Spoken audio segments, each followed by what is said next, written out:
Merci.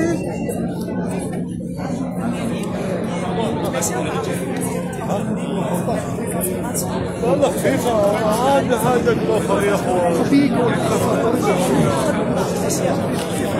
وما هو الشيء الخفيف هذا ولا تحطها شفت يعني البروجيكتور زهرة زهرة زهرة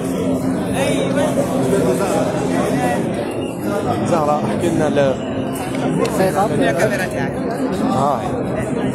احكي لنا على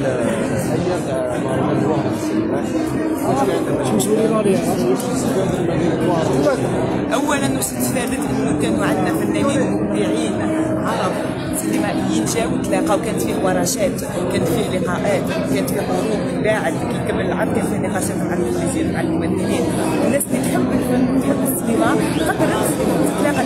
البوز كانت محلوله وقاعات السينما كانت معمره، ونشوفوا من غير يعني جانب السينمائي نشوفوا اليوم راهي عايشه عرس، نشوف بلي الفن راه حاضر عندها. وحنايا نفرحوا بلي هذه المدينه العريقه رانا نتلاقاو فيها ونتلموا فيها. زهرة احكي لنا على الإطلالة تاعك اليوم واش هي إطلالة بسيطة بصح فيها بعض أنا حبيت نضيف مثلا للامرأة اللي دائما كانت مناضلة مكافحة، كانت